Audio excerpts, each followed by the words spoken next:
নমস্কাৰ বন্ধু বান্ধৱীসকল, আপোনালোকে নিশ্চয় সকলোৱে জানে, সকলোৱে আপোনালোকে গম পাইছে, কাৰণ আমাৰ কেইবাখনো ডিষ্ট্ৰিক্টত ক'বলৈ গ'লে বানপানী, চাৰিওফালে পানীয়ে পানী, চাৰিওফালে মথাউৰি ভাঙিছে, চাৰিওফালে নৈ পানী বাঢ়িছে, চাৰিওফালে পথাৰ নদ নাদ যিমান আছে সকলো পানী বাঢ়িছে আৰু বহুত মানুহে বিপদত পৰিছে, বহুত মানুহে অশান্তিত আছে, বহুত মানুহ কষ্ট কৰিছে আৰু বহুত মানুহৰ কষ্ট হৈছে জীৱনটো জীয়াবৰ কাৰণে। কোনোবাই খাবলৈ পাইছে, কোনোবাই নাই পোৱা, কোনোবাই পানীত উটি গুচি গৈছে, কোনোবাই ঘৰৰ ভিতৰত আবদ্ধ হৈ গৈছে, কোনোবাই ঘৰৰ ভিতৰৰ পৰা ওলাব পৰা নাই, কোনোবাই ওলালেই যেন ভয় শংকা যেন নৈয়ে পানীয়ে উটুৱাই লৈ যাব, বানে উটুৱাই লৈ যাব। বিভিন্ন গাঁও চাবলৈ গ'লে বহুত গাঁও, যিবিলাক গাঁৱত পানী হোৱাই নাছিলে, কোনোদিন দেখাই নাছিলে, এতিয়া মই ক'বলৈ গ'লে মোৰ জন্ম জেগা যিহেতু নাজিৰাত এতিয়া ইমানেই পানী, মই জন্ম হোৱাৰ পৰা মোৰ পানী দেখাই নাছিলে সেইখন গাঁৱত পানী হোৱা, কিন্তু সেই মানুহ আজি বহুত দুখ বহুত কষ্টত আছে, বহুত মানে হাৰাশাস্তি হৈছে আৰু সেয়েহে ভগৱানৰ ওচৰত সেৱা ভক্তি কৰিব বিচাৰোঁ যাতে সকলোৰে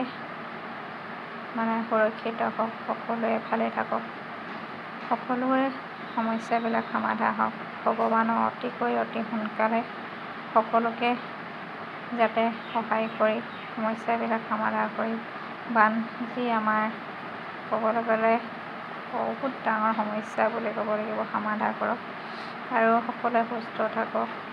সকলোৱে আকৌ আগৰ পৰিস্থিতিটো আনি দিয়ক ভগৱানে সকলোকে। তো সকলোৱে বহুত কষ্টত আছে, বহুত দুখত আছে, যিবিলাক অঞ্চলত পানী নাই মানে পানী নহয় সেইবিলাক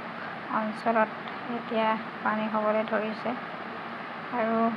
বহুত চিন্তা হৈছে আৰু নিউজবিলাক দেখিছোঁ যে চাব নোৱাৰা হৈছোঁ, কি যে কৰিম লিখে লাগিছে। ফোনবিলাক মাৰিলেও আপোন মানুহবিলাকলৈ ফোনবিলাক লগা নাই,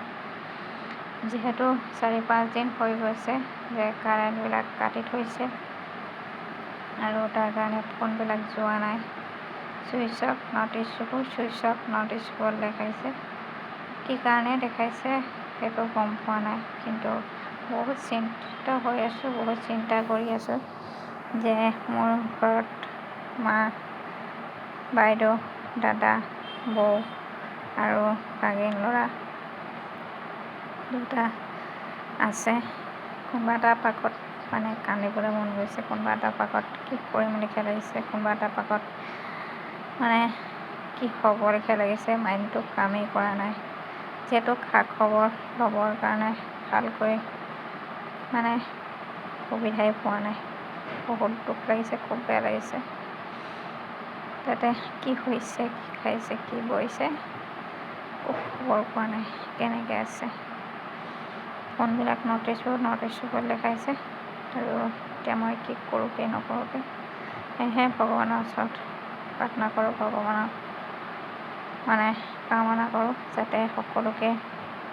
সুস্থৰে ৰাখক, ভালে ৰাখক, অভাৱ অনাটনবিলাক দূৰ কৰক, সমস্যাবিলাক সমাধা কৰক, আকৌ আগৰ পৰিস্থিতি আনি দিয়ক, আকৌ সকলোৱে আগৰ লেখীয়া পৰিৱেশটো আহক, সকলোৱে ভালে থাকক, ইয়াকে আশা কৰোঁ। গোটেই অসমৰ যিমান মানুহ আজি ক'বলৈ গ'লে এই বানত হাৰাশাস্তি হৈছে, আজি কষ্ট হৈছে, কান্দিছে, কোনোবাই খাব পৰা নাই, কোনোবাই একেযোৰ কাপোৰ 4-5 দিন পিন্ধিছে, খোৱা পিন্ধা এইবিলাক বাদেই থাকিবলৈ জেগা নাই, ৰাস্তাই ঘাটে ক'ৰবাত থাকিবলগীয়া হৈছে, কোনো বৰষুণত তিতিছে,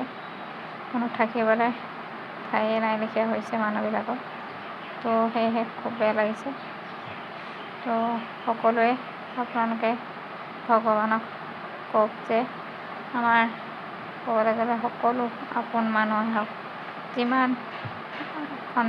যিমানখন জিলাত পানী হৈছে সকলোৱে আকৌ আগৰ পৰিস্থিতিবিলাক আহক, সকলোতে যাতে আগৰ পৰিস্থিতিবিলাক আহক আৰু সকলোৱে ভালে কুশলে থাকক, একে আশা কৰোঁ মই। আৰু আপোনালোকৰ সকলোৱে যাতে সেৱা ভক্তি কৰক, প্ৰাৰ্থনা কৰক, যাতে বাকী